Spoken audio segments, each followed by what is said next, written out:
Invitation au bal des terriens, dit par Émile Berlern, le 5 mars 2018. Nos parents sont parfois attentionnés, parfois ils nous disent qu'ils nous aiment, parfois ils nous facilitent la vie, parfois ils tentent de nous éduquer correctement, parfois ils nous aident à nous intégrer dans la société, parfois, mais pas toujours. La vie est un fait accompli. Nos parents ne nous ont pas vraiment invités au bal des terriens. Ils nous ont contraints à exister. Nous sommes des serviteurs, leurs serviteurs, comme eux ont été les serviteurs des idées, des désirs et des besoins de leurs propres parents.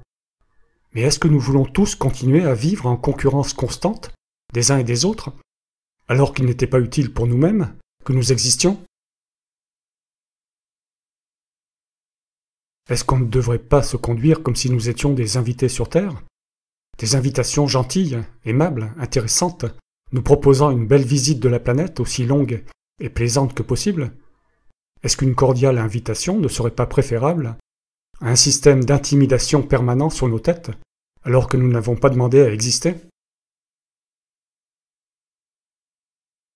Choisir entre une invitation et une menace assaisonnée de chantage, violence, agressivité, pour rien, puisque exister ne sert à rien.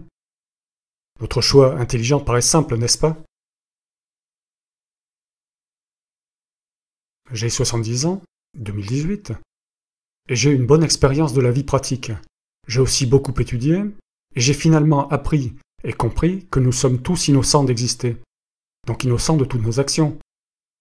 Toutes les formes d'existence existent sans l'avoir demandé. Toutes les formes d'existence, et les nôtres en particulier, sont innocentes. Comment pourrions-nous être coupables de quoi que ce soit puisque nous sommes innocents d'exister? Innocents de nos corps, innocents de nos intellects, innocents de notre éducation, et innocents de la culture et des éducateurs. Nous avons été invités sous le soleil par nos géniteurs avec l'accord de la société. Comment cette gentille invitation peut-elle se transformer en haine alors que nous sommes tous innocents de cette invitation à partager l'aventure humaine et l'aventure de la vie?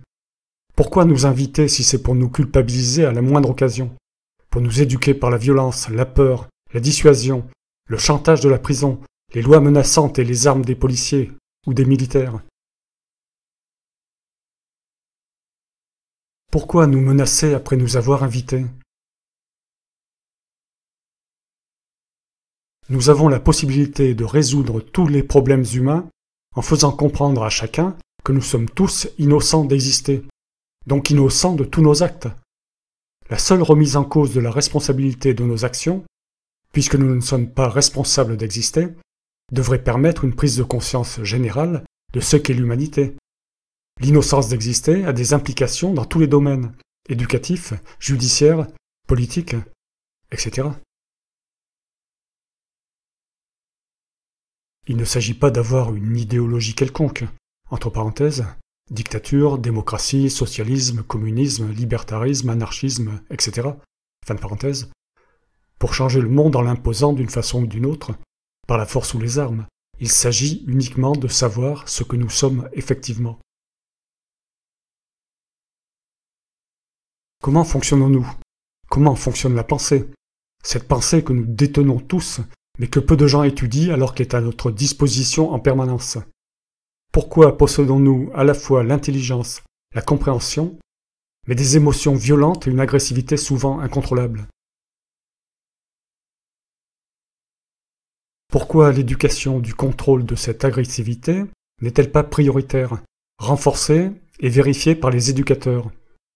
Pourquoi les hommes, les mâles humains, qui marchent à la testostérone, qu'ils n'ont pas demandé, mais qui est à l'origine de leur agressivité qu'ils n'ont pas demandé non plus, et qui leur a été donnée avec leur existence, non demandée elle-même, pourquoi ne sont-ils pas exercés pour renforcer le contrôle de leur agressivité? Dans le domaine de l'agressivité en particulier, et dans quelques autres, hommes et femmes ne sont pas égaux. Les éducateurs doivent tenir compte de cette inégalité de naissance. Nous sommes des invités contraint à vivre et participer à cette invitation à la danse. Macabre. Avec d'autres invités. Beaucoup d'invités. Énormément d'invités. Bien trop d'invités. Est-il indispensable d'inviter tant de personnes à partager notre vie?